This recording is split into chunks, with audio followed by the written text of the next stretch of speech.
Beko, let me start with you. Let's go back to where you started, when you started the business. Ne? What made you say yes to this business when you were first introduced by your sponsors? What made you say yes to the business? Thank you, Mrs. Panga. Thank you to everyone who's listening.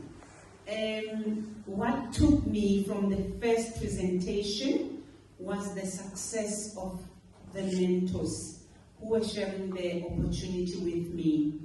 The business sounded too good to be true, and at the time, we have these dates, we've got kids, we want the best for our lives. And I looked at this presentation. These people have achieved a lot already by then.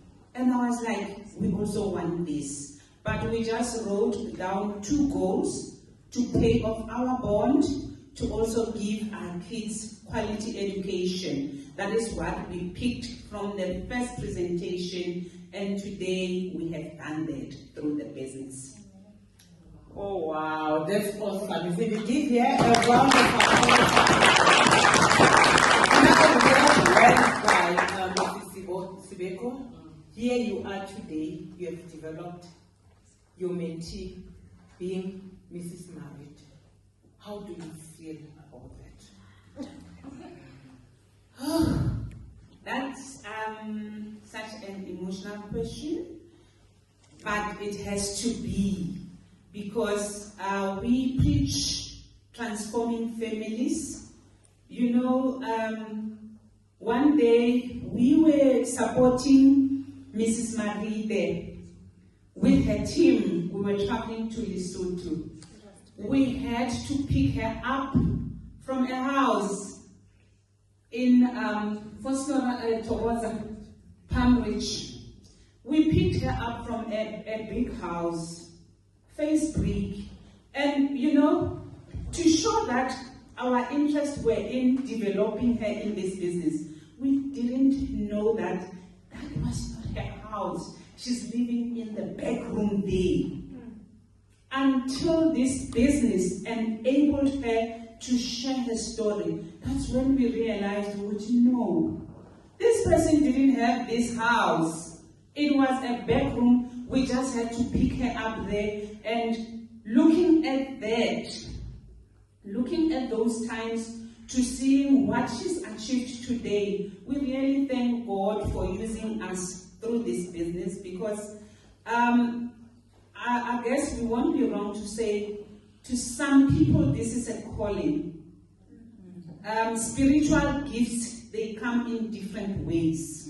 So somebody will have that hand of giving, someone will have that hand of helping, nurturing, taking care of people. But we feel God has put us in the right place where we really love to help people. And like our mentor mentioned, that it's concerning to see people coming in, month out, and there's no progress. Don't think we're not seeing it.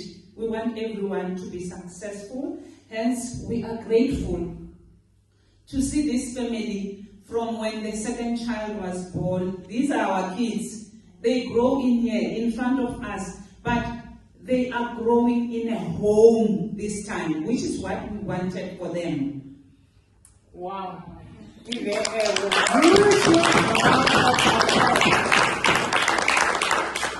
you now, Mrs. Marita, you are under the leadership of Mrs. Sibeko, and she says when she first did that meeting with you to Lesotho, they thought that was your home, but in your heart you knew what you wanted.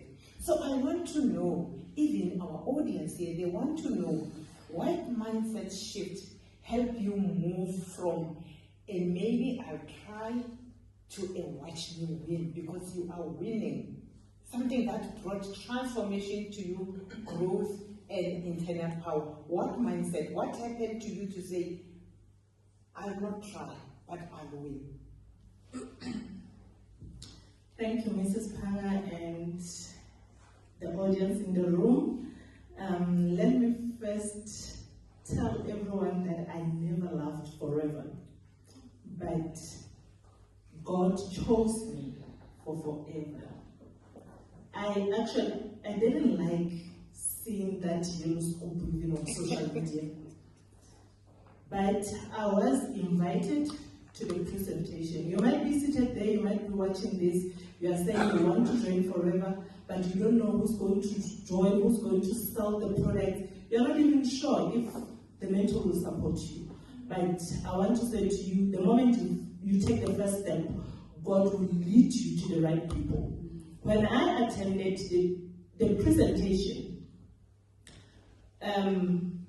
leaders were given a chance to share their story. All leaders spoke.